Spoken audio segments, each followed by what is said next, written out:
அப்படியே சினிமாவை விட்டு சற்று நகர்ந்துட்டீங்களோ அப்படிங்கிற கேள்வியும் ரைட்டாக இருக்குது. ஏன்னா அதுக்கப்புறம் நீங்கள் அரசியல் சொல்லிட்டீங்க, இருந்தாலும் நகர்ந்ததுக்கான காரணம் அந்த படம் உங்களை ஏற்படுத்தின ஒரு தாக்கம்னு இருக்குல்ல சார், அது என்ன நடந்தது? இல்லை, சினிமாவுக்குலாம் நகரில் சினிமா மேலே ஒரு கோபம் மனதுக்குள்ளே இருக்குது. நம்ம நிறைய உழைச்சிருக்கிறோம், நிறைய கஷ்டப்பட்டுக்கிறோம், ரொம்ப நேர்மையாக உழைச்சிருக்கிறோம், நிறைய படிச்சிருக்கிறோம். இப்போ கூட பார்த்தா பொசவாத்தினுடைய வீட்டில் வந்து வெறும் கட்டுக்கட்டாக என்னுடைய ஸ்கிரிப்ட் எப்பவுமே நான் தயங்குறதில்லை. ரொம்ப நிறைய படிப்பேன், நிறைய எழுதுவேன்.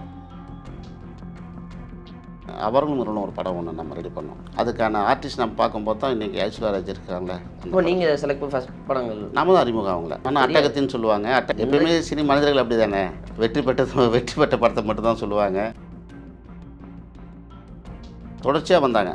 வரும்போது தான் நமக்கு என்ன கேட்டால் அவங்க மேலே ஒரு பெரிய இம்பேக்ட் ஏற்படுது. பக்கத்து அங்கேருந்து ரொம்ப கஷ்டப்பட்டு ஆட்டோ கூட பேர் பண்ண முடியாது, அவங்க அம்மாவோட வருவாங்க. ஆனால் சத்தம் முடியாமல் நான் தான் சொல்லிட்டேனே, ஏன் வேஸ்ட்டாக டைம் வேஸ்ட் பண்ணி பேர் பண்ணி வர ஆட்டோவுக்கு, கண்டிப்பாக நீ தான் கதாநாயகி, நீ போமா அப்படின்னு. இல்லை சார், பக்கத்தில் ஒரு ஆஃபீஸ் நாடு வந்துட்டு அது பொய்யா இருக்கும். இந்த ஆஃபீஸ் வந்து அவங்களுக்கு என்ன கேட்டால் இந்த படத்தை விட்டுறக்கூடாதுன்றதுல ரொம்ப நோக்கமாக இருந்தாங்க. நம்மளை அறிமுகப்படுத்தான அந்த ஒரு பாசம் இருக்கும் இல்லையா, அது இருந்ததா? அதுக்கப்புறம் என்ன ஆச்சு அவங்களோட ட்ராக்? அவங்க கூட எந்த கம்யூனிகேட்டில் இருக்கு? இல்லை, பேசியிருக்கேன். இப்போ சமீபமாக பேசலை. எவ்வளோ கேப் இருக்கும்? இல்லை, 4 வருஷம். 4 வருஷம் முயற்சி பண்ண ஒரு ப்ராஜெக்ட் பண்ணது தொடர்பு கொண்டேன். அவங்க அம்மா தான் பேசுனாங்க. சார் வணக்கம். வணக்கம். எப்படி சார் இருக்கீங்க? நல்லா இருக்கேன் சார். உங்களை சந்திச்சதில் ரொம்ப மகிழ்ச்சி சார். எனக்கும் மகிழ்ச்சி தான் சார். இப்போ நீங்கள் இயக்குனராக ஒரு படங்கள் ரிலீஸ் ஆகியிருந்தது, அதற்கு பிறகு அப்படியே சினிமாவை விட்டு சற்று நகர்ந்துட்டீங்களோ அப்படிங்கிற கேள்வியும் ரைட்டாக இருக்குது. ஏன்னா அதுக்கப்புறம் நீங்கள் அரசியல் சொல்லிட்டீங்க, இருந்தாலும் நகர்ந்ததுக்கான காரணம் அந்த படம் உங்களை ஏற்படுத்தின ஒரு தாக்கம்னு இருக்குல்ல சார், அது என்ன நடந்தது இன்சிடென்ட்ஸ்? இல்லை, சினிமாவுக்குலாம் நகரில் சினிமா மேலே ஒரு கோபம் மனதுக்குள்ளே இருக்குது. நம்ம நிறைய உழைச்சிருக்கிறோம், நிறைய கஷ்டப்பட்டுக்கிறோம், ரொம்ப நேர்மையாக உழைச்சிருக்கிறோம், நிறைய படிச்சிருக்கிறோம். இப்போ கூட பார்த்தா பொசவாத்தினுடைய வீட்டில் வந்து வெறும் கட்டுக்கட்டாக என்னுடைய ஸ்கிரிப்ட் எப்பவுமே நான் தயங்குறதில்லை. ரொம்ப நிறையா படிப்பேன், நிறைய எழுதுவேன். கிட்டத்தட்ட ஒரு 3000 புத்தகத்துக்கு மேலே நான் லைப்ரரியாக வச்சுருக்கிறேன். சரியாக தான் அது நம்ம திரும்பவும் சொல்லப்போனால் கடவுள் நம்பிக்கை இல்லாதால் நம்ம அந்த நேரம் காலம் விதி இருக்கணும்லாம் சொல்லுவோம், அதில் நம்பிக்கை இல்லை. இருந்தாலும் நம்ம தொடர்ச்சியாக ஓடிட்டே வந்துட்டு இருந்தோம். தொடர்ச்சியாக நான் படங்களும் பண்ணினேன். தேவயானி மேடத்தை பீக்கில் இருக்கும்போது வச்சு ஒரு படம் ஸ்டார்ட் பண்ணோம். அந்த படம் ஃபினான்ஷியல் ரீதியாக ஒரு பாதியில் நின்று போச்சு. அதுக்கு அடுத்தது ஒரு டிஸ்கஷன் போச்சு, அது நின்று போச்சு. அடுத்தது தான் நான் அவர்களும் ஒரு படம் ஒன்று நம்ம ரெடி பண்ணோம். அதுக்கான ஆர்டிஸ்ட் நம்ம பார்க்கும்போது தான் இன்றைக்கி ஐஸ்வர்யா ராஜ் இருக்காங்களே, இன்றைக்கி பெரிய பீக்கில் இருக்காங்களே, அவங்க தான் கதாநாயகி. இப்போ நீங்கள் செலக்ட் ஃபஸ்ட் படங்கள் நம்ம தான் அறிமுகம் அவங்கள. ஓகே. ஃபஸ்ட்டு படம் முழுக்க கதாநாயகி அவங்க தான். இல்லை, அது படம் அறிமுக படமே அவங்களுக்கு அதுதான். இது நிறைய பேருக்கு ஆனால் அட்டகத்தின்னு சொல்லுவாங்க. இல்லை, ஏன்னா எப்பயுமே சினி மனிதர்கள் அப்படி தானே, வெற்றி பெற்ற படத்தை மட்டும் தான் சொல்லுவாங்க. ஆனால் ரஜினி சார்லாம் அப்படி இல்லைங்களா, இன்னமும் அவர் சொல்கிறது அந்த ஒரு இன்னமும் அவர் எங்கேயும் தவறும் தெரில. அந்த மாதிரி எல்லாம் சொல்கிறது இவங்க பெருசாக என்னுடைய படத்தை. நீங்கள் அப்படியே குறுக்கீட்டுக்கு மன்னிக்கவும், இப்போ நீங்கள் இந்த சொன்னீங்க முதல்ல சினிமா மீது ஒரு கோபம்னு சொன்னீங்க. இப்போ நான் இதை எப்படி எடுத்துக்கிறேன்? சினிமா மீது கோபம் வர வாய்ப்பு இல்லை, சினிமாவில் இருக்கும் நபர்கள் மீது தான் கோபம். ஆமாம், அது இருக்க தானே செய்யும். அப்படி தான் இப்போ அந்த ஆரம்பித்த ஆமாம். அந்த படத்தில் அப்புறம் பிறகு என்ன சார் நடந்தது அப்படி சொல்லுங்கள் சார். இல்லை, படம் ஒன்றும் கதாநாயகிக்கான தேர்வு நடந்துச்சு. ஐஸ்வர்யா ராஜேஷ் வந்து எனக்கு தாரா மாஸ்டர் தான் அறிமுகப்படுத்தினாங்க. பெரிய டான்ஸ் மாஸ்டர் தாரா மாஸ்டர், அவங்க ஒரு பெரிய பீக்கில் இருந்த ஒரு மாஸ்டர். அவங்க தான் எனக்கு அறிமுகப்படுத்தினாங்க. அவங்க அம்மாவோட வந்தாங்க, ஆஃபீஸ் வந்தாங்க, பார்த்தோம். தொடர்ச்சியாக வர ஆரம்பித்தாங்க. நம்ம ஒன்றும் ஃபைனல் பண்ணலை. நான் புதுமுகங்களை பொறுத்து முடிவு பண்ணிட்டோம் நம்ம படத்தை. ஏன்னா புதுமுகங்களை வச்சு எடுக்கிறதா தான் அந்த படத்தோடைய பிளான். 2 கதாநாயகி 2 கதாநாயகன்றது தான் படத்தோட கதை. தொடர்ச்சியாக ஃபாலோ பண்ணும்போது வந்துட்டு இருந்தாங்க. ஆனால் ரொம்ப ஆர்வமாக இருந்தாங்க. எனக்கு எப்போயுமே வந்து என்ன கேட்டால், சினிமாவில் நம்ம ஆனால் என்னுடைய நண்பர் படம் எடுத்துகிட்ருப்பார். நான் வந்து அந்த நேரத்தில் அவரோட தொடர்பில் இருந்திருக்க மாட்டேன். ஆனால் தொடர்பில் இல்லாத ஒரு ஆள் வந்து அவர்கிட்ட ஒர்க் பண்ணுவாங்க. கண்ணுக்கு எதிரில் இருக்கிறவங்கள தானே நமக்கு தோணும், பக்கத்தில் இருக்கிறவங்கள. தொடர்ச்சி அதனால் கம்யூனிகேஷன்றது சினிமாவில் வாழ்க்கையில் ரொம்ப முக்கியம். தொடர்ச்சியாக ஒரு நண்பரோட பழக்கம்ன்றது ரொம்ப முக்கியமானது வாழ்க்கையில். வெற்றி பெறக்கூடிய எல்லா மனிதர்களுக்கும் அது தேவை. வருஷத்துக்கு ஒரு வாட்டி பேசுறது, 2 வருஷத்துக்கு, அதுக்குள்ளே பார்த்தா அவங்களுடைய லைஃபே சேஞ்ச் ஆகிருக்கும். அதனால் வந்து கம்யூனிகேஷன் வந்து ரொம்ப முக்கியம். வளரக்கூடிய எல்லா மனிதர்களுக்கும் அது இருந்துச்சுன்னா கண்டிப்பாக அவங்க வாழ்க்கையில் ஜெயிச்சிருவாங்க அப்படின்றது என்னுடைய வாழ்க்கையில் நான் பார்த்த உண்மை. இப்போ ஐஸ்வர்யா ராஜேஷ் மேம் வந்து அவங்களுடைய அம்மா வந்து ஜூனியர் ஆர்டிஸ்டா சார்? நடிகை, ஜூனியர். ஆமாம், நம்ம எந்த படங்களும் தமிழில் படத்தில் அவங்க தெலுங்கு, அவங்க ஃபேமிலி. அப்பாவும் நடிகர், அவங்க அப்பாவும் நடிகர், அம்மாவும் 2 பேருமே நடிகர். தொடர்ச்சியாக வந்தாங்க. வரும்போது தான் நமக்கு என்ன கேட்டால் அவங்க மேலே ஒரு பெரிய இம்பேக்ட் ஏற்படுது. பக்கத்து அங்கேருந்து ரொம்ப கஷ்டப்பட்டு ஆட்டோ கூட பேர் பண்ண முடியாது, அவங்க அம்மாவோட வருவாங்க. ஆனால் சத்தம் முடியாமல் நான் தான் சொல்லிட்டேனே, ஏன் வேஸ்ட்டாக டைம் வேஸ்ட் பண்ணி பேர் பண்ணி வர ஆட்டோவுக்கு, கண்டிப்பாக நீ தான் கதாநாயகி, நீ போமா அப்படின்வான். இல்லை சார், பக்கத்தில் ஒரு ஆஃபீஸ் நாடு வந்துட்டு அது பொய்யா இருக்கும். எந்த ஆஃபீஸ் வந்து அவங்களுக்கு என்ன கேட்டேன், இந்த படத்தை விட்டுறக்கூடாதுன்றதுல ரொம்ப நோக்கமாக இருந்தாங்க. எல்லாமே என்ன வந்து ஒரு ப்ரெஸ் மீட்லேயும் நிறைய பேர் கேட்டாங்க, நண்பர்களும் கேட்டேன். எங்கள் டீமில் யாருக்கு என்ன தவிர அந்த அவங்கள வச்சு கதாநாயகி வச்சு பண்ணுறது யாருக்கும் விருப்பம் இல்லை. ஏன்னா அப்போ கொஞ்சம் ஃபேட்டாக இருப்பாங்க. நம்ம தமிழ் சினிமாவில் ஒரு கதாநாயகன ஒரு அடையாளம் இருக்குது இல்லையா, அதெல்லாம் அவங்கள்ட்ட எதுவுமே இருக்காது. நான் சொல்கிறது, நான் அவங்கள ஃபிக்ஸ் பண்ணி படம் என்னுடைய படத்தில் இருக்கும்போது அப்படி இருக்காது எதுவுமே. அதுக்கு முறை அவங்க பக்குவப்பட்டு ஒரு நல்ல ஆர்டிஸ்ட்டாக வந்துட்டாங்க. ரொம்ப நான் ஒரு டெஸ்ட் ஷூட் வச்சு ரொம்ப பிரபலமாக பண்ணியிருந்தாங்க. கிட்டத்தட்ட ஒரு 10 பேரை நான் ஷூட் பண்ணி பார்த்தேன். 10 பேரில் அவங்க ரொம்ப பெட்டராக இருந்தாங்க. ஆனால் அப்பயும் என்னுடைய டீம் வந்து இவங்களை யாரும் கதாநாயகி ஏற்றுக்கல. என்ன ஒரு கிண்டலும் கேலியுமா பார்த்தாங்க. என்னடா இவன் பின்னாடி பேசுவாங்களே, அந்த மாதிரி அவங்கள ஹீரோயினாக பார்க்குறது யாருக்கும் விருப்பம் இல்லை. ஆனால் எனக்கு நான் தோணுச்சு, இப்போ அவங்க வந்துட்டாங்கன்னு தான் நான் சொல்ல வரல. நான் ப்ரெஸ் மீட்டில் நிறைய பேர்ட்ட சொல்லியிருந்தேன் நான். அப்போயும் நிறைய பேர்ட்ட பதிவு பண்ணியிருக்கேன். அது எனக்கு நிறைய பேருக்கு தெரியும். இல்லை சார், ஒரு நல்ல ஆர்டிஸ்ட்டாக வருவாங்க, நடிப்பு தான் தேவையோடு, எங்கே வந்து அழகுன்றது 2வது விஷயந்தான். அந்த நடிப்பு அவங்கள்ட்ட இருக்குது சார், கண்டிப்பாக நான் கொண்டு வருவேன், வந்துடும்னு சொன்னேன். அதே மாதிரி படத்தில் எந்த விதத்துலையும் நம்ம கஷ்டம் கொடுக்கல. ஒரு டேக்கில் நடித்து முடிச்சிடுவாங்க. உள்வாங்கிட்டு அவங்களும் ஒரு டெடிகேஷன் பண்ண ஆர்டிஸ்டாக தான் எனக்கு இருந்தாங்க. அந்த படத்தில் ஃபுல் ஒத்துழைப்பு கொடுத்தாங்க. படத்தோட கதாநாயகி அவங்க தான்.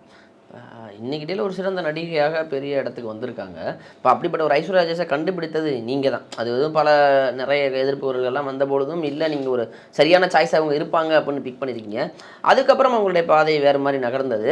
ஆனால் அதுக்கப்புறம் அவங்களுக்கு அந்த கம்யூனிகேஷன் சரி. ஏன்னா இப்போ எப்பவுமே ஒரு டேரக்டருக்கு ஒரு ஃபீல் இருக்கும், ஒரு நடிகருக்கும் இருக்கும். நம்மளை அறிமுகப்படுத்தினது அவர் தான், இவருக்கு நம்ம அறிமுகப்படுத்தின ஒருத்தர் இன்றைக்கி இந்த இடத்துக்கு வந்துட்டாங்கன்னு ஒரு சந்தோஷம். ஆனால் 2 பேருக்கும் அந்த உறவுக்கான ஒரு கேப் இருக்கும்ல சார், அந்த ஒரு பாசம். ஏன்னா நம்மளை அறிமுகப்படுத்தினா அந்த ஒரு பாசம் இருக்கும் இல்லையா, அது இருந்ததா? அதுக்கப்புறம் என்ன ஆச்சு அவங்களோட ட்ராக்? அவங்க கூட எந்த கம்யூனிகேட்டில் இருக்கீங்க? இல்லை, அவங்க நீங்கள் வளர்ந்துட்டாங்கன்னும் போது நம்ம அண்ணாந்து பார்க்குற இடத்துல மகிழ்ச்சி அடைகிறோம். நம்ம அதில் எந்த விதமான மாற்று கருத்து இல்லை. ஏன்னா நம்ம ஒரு டைரெக்டாக நம்ம ஒரு நல்ல நடிகை அறிமுகப்படுத்திருக்கிறோம். ஏன்னா படம் முழுக்க அவங்க ஃபஸ்ட்டு படம் அதான், கேமரா முன்னாடி நின்று படம் பண்ணது அதான் அவங்களுக்கு. அவர்கள் மேற்கொள்ள தான் என்னோட படம் தான். அந்த மகிழ்ச்சி நிறைவாக இருக்குது நமக்கு. அதே சமயம் யாரும் திரும்பி பார்க்குறது எனக்கு அது ஒரு பழக்கம் உண்டு. சின்ன வயசில் நான் யாரும் திரும்பி பார்த்தலாம் லைஃப்பை திரும்பி பார்க்க மாட்டேன். ஏன்னா அது வலியும் வேதனையும் கொடுக்குன்றதால ஓடிட்டே இருப்பேன். சமூகம் அப்படி தானே, எல்லாம் சேர்ந்து தானே சமூகம். அதனால் யாரை பற்றி நமக்கு வருத்தமும் இல்லை, எந்த வழியும் இல்லை. நல்லா இருக்கிறாங்க. அவங்களோட உழைப்பு, அவங்களோட டெடிகேஷன், அது இன்றைக்கி அவங்க ஒரு இடத்துல வச்சுருக்கு. நம்ம இருந்தாலும் இப்போ நம்ம அறிமுகப்படுத்தின ஒருத்தங்க இன்னைக்கு உங்களோட தொடர்பில் இருக்காங்களா? முதல்ல இல்லை, பேசியிருக்கேன். இப்போ சமீபமாக பேசலை. எவ்வளோ கேப் இருக்கும் சார்? இருக்கும் ஒரு 4 நான் தலைவரான பிறகு பேசல அவங்கள்ட்ட. 4 முயற்சி பண்ணேன். 4 மாதமா? இல்லை, 4 வருஷம். 4 வருஷம் முயற்சி பண்ண ஒரு ப்ராஜெக்ட் பண்ணது தொடர்பு கொண்டேன். அவங்க அம்மா தான் பேசுனாங்க. அவங்க அம்மா வந்து, இல்லை நம்ம ஒரு ப்ராஜெக்ட் பண்ணுவோம் சார். ஏன்னா என்னோடய உழைப்பு எந்த அளவுக்கு நான் அவங்கள உள்ளே கொண்டு வந்து அவங்க அம்மாவுக்கு நல்லா தெரியும். ஐஸ்வர்யா ராஜேஷோட அவங்க அம்மாவுக்கு நல்லா தெரியும். அவங்க ரொம்ப அன்பாக தான் என்கிட்ட நல்லா பேசுவாங்க. கண்டிப்பாக நம்ம ஒரு ப்ராஜெக்ட் பண்ணுவோம் சார், ஐஸ்வர்யா வச்சு நீங்கள் பண்ணுங்கள், ஏன்னா எங்களை அறிமுகப்படுத்துறது நீங்கள் தான்றது அந்த ஒரு இதோட ஒரு அன்போடு பேசிகிட்டு இருந்தாங்க. அப்புறம் நம்முடைய சூழல் வந்து நம்ம அரசியல் நோக்கி போயிட்டோம். அது ஒரு விபத்தாக நடந்த ஒரு விஷயம். நம்மளோட உழைப்பெல்லாம் நிறையா அங்கே வில்லேஜில் செலுத்த வேண்டியதாக எடுத்து போச்சு. அதுக்கிடையில் அப்புறம் ஒரு ப்ராஜெக்ட் பண்ணோம் நாங்கள். களம்புதுன்னு ஒரு படம் பண்ணியிருக்கிறேன். அந்த படம் சென்சார் போயிருக்கு. அதனால் அவங்கள்ட்ட நம்ம பேசுறதுக்கான வாய்ப்புகள் இல்லாமல் போச்சு, அவ்வளோதான். இல்லை சார், இப்போ அவங்க அம்மா கிட்ட சொல்லும் பொழுது நீங்கள் அந்த வாய்ப்பை அந்த பொண்ணுக்கு தரும்பொழுது எவ்வளோ கஷ்டப்படிங்கிறத அவங்க அம்மா பார்த்துருப்பாங்க. அதனால் அந்த ஒரு நன்றியோடு இருக்காரு. ஆனால் அந்த ஐஸ்வர்யா ராஜேஷ் அந்த நன்றியோடு உங்களிடம் இருந்தாரா? அதற்கு பிறகு பேசினாரா அப்படிங்கிற ஒரு கேள்வி. ஏன்னா எப்பவுமே ஒரு கடவுள் கோயிலுக்கு போனால் கூட முதற் கடவுள் அப்படின்னு சொல்லிட்டு நாங்கள் கும்பிட்டு போகிறது ஒரு வழக்கமாக இருக்கும்போது, அந்த மாதிரி ஒரு படத்துக்கு போகும்போது கூட இன்றைக்கு ஒரு இடத்துக்கு அப்கிரேட் ஆகும்பொழுது அங்கே எங்கேருந்து தொடங்கணுங்கிறத மறக்கக்கூடாது இல்லை? அந்த அது அவங்க தான் சொல்லணும். நிறைய பேர் என்ன கேட்பாங்க, என்ன உங்கள் படத்தை எங்கேயுமே அவங்க சொல்லுவது இல்லைன்னாங்க. சொல்லியிருக்காங்க, நம்ம அது மறுக்க முடியாது. உண்மையில் நம்ம சொல்லி ஆகணும் இல்லையா. நிறைய இன்டர்வியூவில் சொல்லியிருக்கிறாங்க. என்னுடைய ஃபஸ்ட்டு படம் வந்து அவர்கள் தான் சொல்லியிருக்கிறாங்க. நானும் நிறைய இன்டர்வியூ பார்த்துருக்கேன், நிறைய பத்திரிகைலையும் செய்தியாக சொல்லியிருக்கிறாங்க. நம்ம உண்மையை மறைக்கக்கூடாது, அதனால் சொல்லியிருக்கிறாங்க. நிறைய பேருக்கு அந்த வருத்தம் இருக்குது, உங்கள் படத்தை அவங்க நிறையா சொல்லன்ற மாதிரி நிறைய பத்திரிகை நண்பர்களும் என்கிட்ட பேசியிருக்காங்க, சினிமா சார் நண்பர்களும் பேசியிருக்கிறாங்க. நமக்கு தெரியுமால இது யார் குழந்தைன்றது, அதனால் அந்த மகிழ்ச்சி நமக்கு இருக்குது, அவ்வளோதான். அதுக்கு மேலே நம்ம எதுவும் எதிர்பார்க்கறதில்லை. நம்ம யார்ட்டையும் நான் எதிர்பார்க்குற பழக்கமும் எனக்கு இல்லை. ஆனால் அந்த வருத்தம், உலகம் வந்து ரொம்ப வருத்தம் இருக்குது. சேர்ந்து பண்ணுன்ற ஒரு ஆசையும் இருக்குது. பார்க்கலாம் என்ன நடக்குதுன்ட்டு பார்க்கலாம். உலகம் ரொம்ப பெருசு, உள்ளங்கையில் உலகம் இருக்குது. யாரை நம்பி யாரும் இல்லை. அதனால் ஓடிட்டுருக்கு. அவங்க ஒரு ரூட்டில் ஓட்டால் நம்ம ஒரு பைபாஸ் பண்ண ஓடிட்டே இருக்க வேண்டியதுதான். ஆனால் உங்களுக்கு அந்த ஒரு வருத்தம் என்றைக்குமே இருக்கும்ல? இருக்குது. நான் 2 டைம் ஃபோன் பண்ண, அவங்க அவாய்ட் பண்ணாங்க. அது கொஞ்சம் கஷ்டமாக தான் இருந்துச்சு. மீன் பட ரீதியாக பேசுவதற்கான கம்யூனிகேட்டுக்காக அதுக்காக நம்ம பேச போகிறோம். என்ன பேச போகிறோம்? நம்ம நடிகைகிட்ட வந்து அவங்க ஒரு நடிகை, நம்ம அறிமுகப்படுத்த நடிகை பேசுவோம்னு சொல்லி தான் நம்ம ட்ரை பண்ணோம். கொஞ்சம் அவாய்ட் பண்ணாங்க. அப்புறம் நம்ம தொடர்பு கொண்டு தான் நான் நிறுத்திட்டேன். இனிமேல் சார் அந்த கேப்புங்கிறது சுருங்கி நீங்கள் முதல் வாய்ப்பு எப்படி கொடுத்தீங்களோ அடுத்து ஒரு வாய்ப்பு அமையணும் அப்படிங்கிறது என்னுடைய வாழ்த்துக்கள் சார். ஐ மீன் நடக்கணுங்கிறத ப்ரே பண்ணிக்கிறேன். இல்லை, அவங்க ஒரு நல்ல அருமையான நடிகை தான். அவங்களும் சேர்ந்து பண்ணி பார்த்ததில் எனக்கும் மிக மகிழ்ச்சி தான். அப்படி வாய்ப்பு கிடைச்சா மிக மகிழ்ச்சி தான். இப்போ சமீபத்தில் அவங்க மீது ஒரு சின்ன ஒரு சர்ச்சை வந்தது. எதை பற்றி கேட்கணும் உங்களுக்கு தெரிஞ்சிருக்கும் நினைக்கிறேன். அதை பற்றி என்ன நினைக்கிறீங்க? கேப்டன் விஷயம் தானே சொல்கிறீங்க? அதுதான் ஆப்வியஸ்லி அவங்க சர்ச்சையில் சிக்கினது என்ன தெரிஞ்சு அதில் தான் மாட்டினாங்க. இல்லை, அவங்க அப்படி சொல்லிடக்கூடாது. ஏன்னா நம்ம எந்த நிகழ்வுக்காக அவங்க சொன்ன இன்டர்வியூ நானும் பார்த்தேன். ஒரு நகைக்கடை திரைப்படாவுக்கு வந்திருக்கேன், இந்த இடத்துல நீங்கள் அந்த கேள்வி கேட்க வேணான்னு சொன்னாங்க. மீடியாக்கள் மீறி நம்ம வாய்ப்பு கிடைக்கும் போது தான் பேச முடியும். மீடியாக்காரங்களும் வந்து வாய்ப்பு கிடைக்கும் போது தான் அவங்கள்ட்ட ஒரு கேள்வி கேட்பாங்க. இதுக்காக தனியாக தேடி போய் கேட்கணும். ஒரு வாய்ப்பு கிடச்சிருக்கு, கேமராலாம் சூழ்ந்துருக்குது, கேட்கும்போது சொல்லியிருக்கலாம் அவங்க. ஏன்னா விஜயகாந்த்ன்றது சாதாரண மனிதர், மிகப்பெரிய அது என்ன சொல்லுதுன்னு தெரியல. எம்ஜிஆருக்கு அடுத்தபடியே அவர் கொண்டாடுறோம். நம்ம எம்ஜிஆர் பார்த்ததில்ல அவருடைய அவர் இந்த மாதிரி சினிமாவில் வாழ்ந்த காலகட்டத்தில் நம்மளோட வாழ்ந்ததில்லை. ஆனால் நிகழ்காலத்தில் நம்ம கேப்டனோட நம்ம வாழ்ந்துருக்குறோம், பார்த்துருக்குறோம், சினிமாவில் சந்திச்சிருக்கிறோம். நாங்கள் ஒரு படம் பண்ணிகிட்ருக்குறோம் ஃபிலிம் செட்டில். அவர் ஷூட்டிங்கு கேப்பில் உட்காந்து புத்தகம் படிச்சிட்ருக்கார்.